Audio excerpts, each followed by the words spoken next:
just to be free. Is it right to believe in the need to be free? It's a time when you die, and without asking why, can't you see what they do? They are grinding us down. They are taking our land, belongs to the clan, not alone with a dream.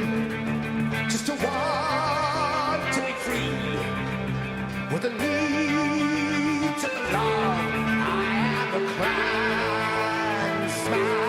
Come on!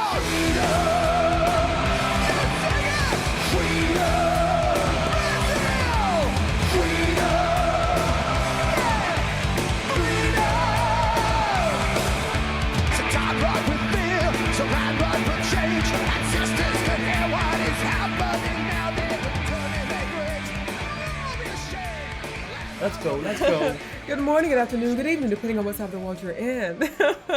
I'm HalfLifeSistah, and this is my beautiful, sexy, handsome husband. Whoa, wasn't expecting all that. Kane? What's up, everybody? Babe, honestly though, I have to say, I love the way you're wearing your hair. He's wearing his hair more like a Viking style, and it's so sexy. Viking or samurai? I can tell. Viking, samurai, same thing. Moving forward, not sideways. So this is a patron request by my sweet Andrew Custis. You know I love you, Andrew. Yes, he is. Thank you, babe.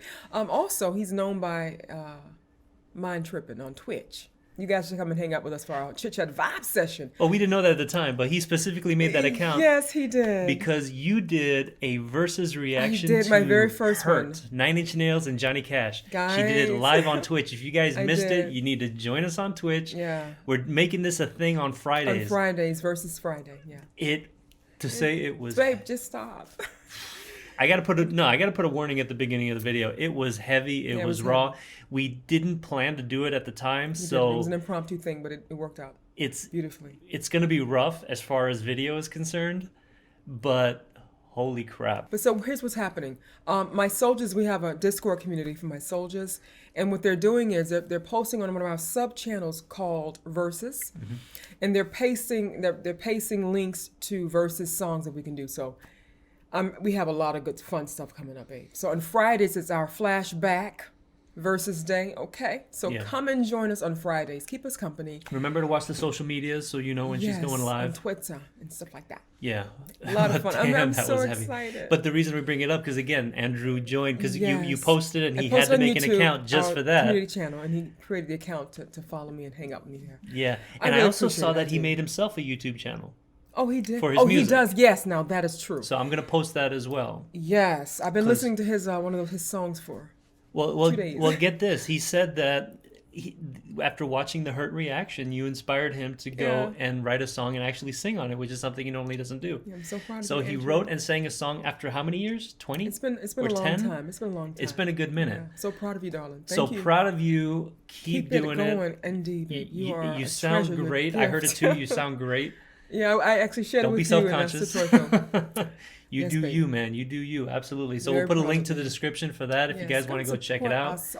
Listen, Andrew is awesome, guys. Andrew has brought you Painkiller. Yes! He's brought you Pearl Jam. He's brought you Steve Vai. The man is bringing you the stuff, and now he's bringing you Hallowed Be Thy Name. Finally! Now, here's the thing. Oh my God. I just realized it's the song. Yeah, and somebody mentioned that where's the footage from the concert and stuff. I'm going to put it in this video. I thought we put all the stuff in the video. No, I put like little clips and stuff. If you go look at the Bathory black metal journey you did, right. I put some clips from the party in the video at the beginning of that. Check it out if you missed it. Yeah.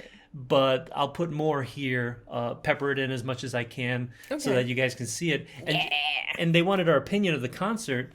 Here's the thing. So they played this song in the concert. Okay. The concert that we went to, it was a closed stadium. Right. It was normally used as an ice hockey ring. Silly. And Florida, listen, Florida is trash for metal, guys. So he says. South Florida is not a strong metal community. It never has been. We've been a small minority. We've never had a metal station in South Florida. The best we ever did was rock, and even that barely exists anymore. It's just never been that kind of a place. So we've always been outcasts. And we don't have a good venue for metal. So this enclosed stadium, the sound was too loud. It reverberated. You could not, unless you already knew the songs, a first-time listener like her, right? It's Yeah, difficult it to was- make out the songs in a proper way. That's why I tried I to try my best and I still had a good time. I'm just I so tried to fit in happy. as many as I could, but we just didn't have the time. I wanted you to hear the songs that they were I going know, to do. babe, This I was know. on the set list. That's good. Okay. So you're going to hear the original studio happy about version of this. it, so that you can hear it properly and really get the Okay. feel for what this is. Hallowed Be Thy Name is one of their signature songs, and it's off of the third album. The first one that had Bruce. Remember, the first two albums had Paul Daniel. The third one ended up having Bruce. Clive Burr was still the drummer for them, okay. their original drummer. Right. Number of the Beast. When this came out, game changer, guys. Really? It was wonderful, and people thought it was satanic because they had a devil on the cover, the number of the beast. It hit all the cliches that really triggered a lot of parents and a lot of people. But Iron Maiden is the least satanic band Right. to exist. They sing about the Bible and they sing about mythology and stuff. That's part of their lyrics. And the number of the beast. If what annoys me is if any of the parents or any of the people who were talking shit about this even bothered to listen to the song, They would understand. they that would it's see not that what it is. It's a song about someone who came upon a ritual. Okay. He's talking from his perspective of what he saw, and he couldn't believe his eyes. Am I seeing what's real or fantasy? Like it was a story. It had nothing to do with being satanic or promoting Satanism. It was literally just a story that was being told, no different than any movie. I understand. And it was just that one song. The rest of the songs were completely different. Run to the Hills were about Indians. There's so many different songs on the album, but they focus on what's there, right? Yeah, right. And again, here the cover with Eddie is actually the It looks puppet. pretty evil, though. Yeah, but the thing is, the Eddie character is actually he's puppeting yeah. Satan. Yeah. Satan thinks he's in control, but in fact, it's Eddie, which is a nice little touch to that. Exactly. So anyway, this was off that album. It was the last song on that album. Iron Maiden early on started a tradition of having very long, epic songs, and usually it's at the end of their album, they'll usually hit like that long 15 to 20 minute song. Wow. Yeah, of just an epic journey. Gotcha, And it's just that. It takes you on a journey. I love that. This one is not that long, Okay. but it's one of their kind of journey songs in the sense that it starts out with vocalization, but it's really about a man who's pondering, preparing for death. He's going to the gallows.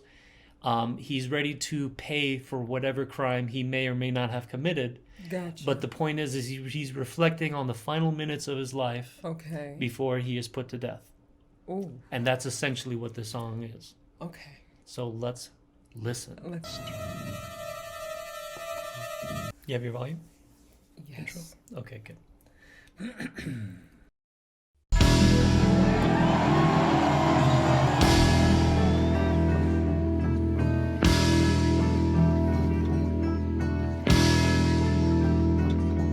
I'm waiting in my cold cell when the bell begins to chime, reflecting on my past life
That was pretty awesome.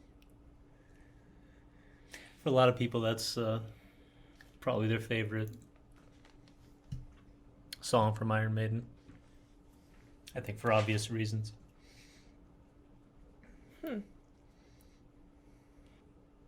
That riff was so beautiful. It carried the song so nicely. Wow, I love that.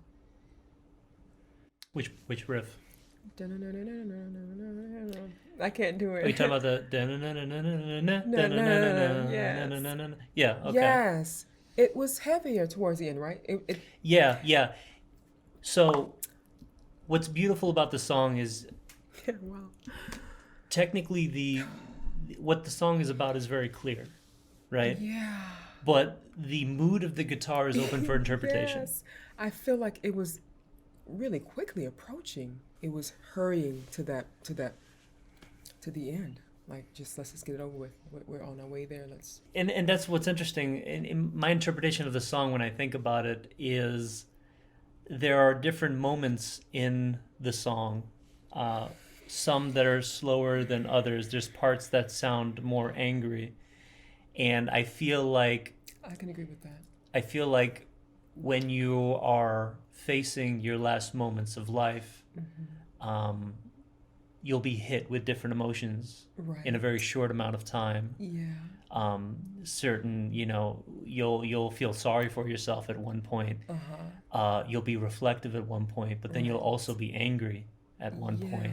And I feel like when the song gets angry, and maybe when you're talking about let's get it over with, that moment, that's what it felt like for me. And you find out that life is just an illusion. I mean, when you are facing with death, suddenly you realize that nothing previous to that how much of it actually mattered. Really matters, right? Yeah. And it makes you look at things in a very different way. And Absolutely. that's the thing Iron Maiden has always challenged me with is facing death, and has always made me reflect, even on little tiny lyrics like that have always forced me to think about that and the implication of that. Right. And it's what I love about Iron Maiden, but it's also what's always bothered me about Iron Maiden, because they've always, especially at a young age, I was not ready to be dealing with that. This is Andrew's favorite band, and it's my favorite band. Of course. And this is not my favorite song from them. This is obviously one of many songs that I love from Iron Maiden. Right.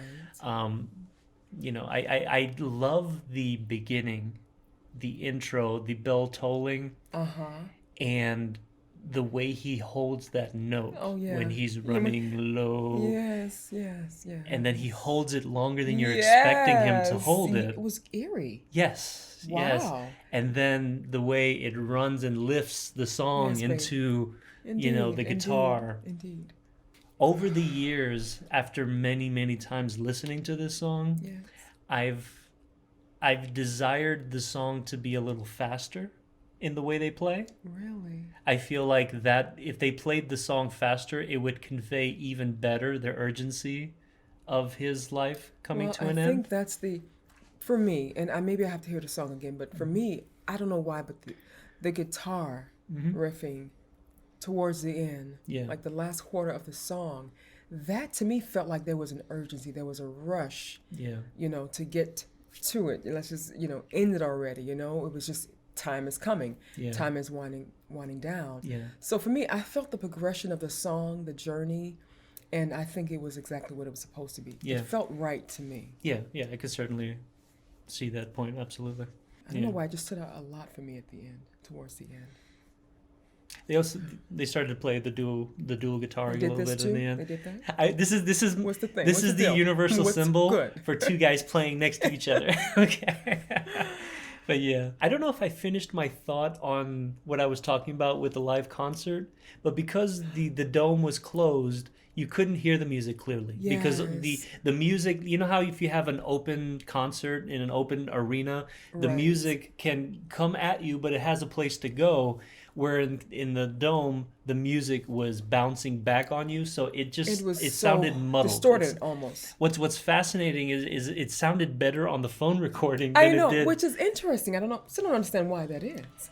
I don't know. Maybe just because it was so loud, but whatever it was, that was sounds the better. issue. Indeed. They themselves were amazing. yes. Bruce looks younger and He's vibrant than hopping ever. all over the place, guys. He has not missed He a step. has so much energy. Like, honestly, he knew from beginning to the end of the freaking class.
Smoking dope, you know what I mean? I fucking despise it, but it's up to you what you want to do with your bodies, you know. But this next song is about a time when I don't believe they actually used to grow this shit in medieval Scotland. They used to get on with the business of fucking killing each other with claymores and shit like that. Bit of bloodthirstiness in the medieval in the next part of the show. This song is a word not spelt with a K. This is the Clansman.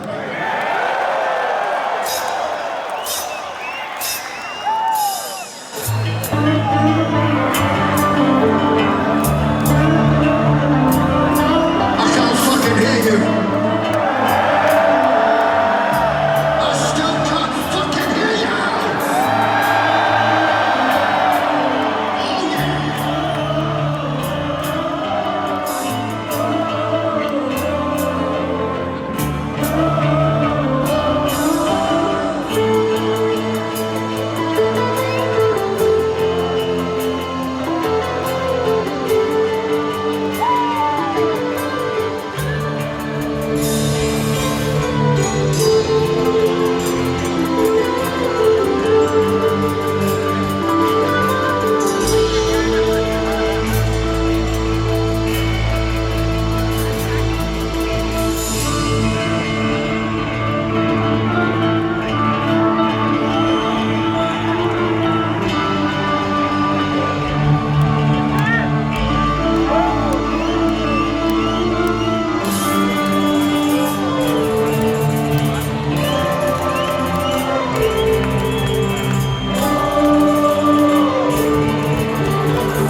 Thanks, Enough Andrew. rambling. Move on. Give us a thumbs up, okay? Don't leave without giving us a thumbs up, baby. Comment below. Do not leave without subscribing, and also do share content as well, okay? And as always, It's easy. Keep it metal forever, baby. Thank you all for the love and support. love y'all. Bye.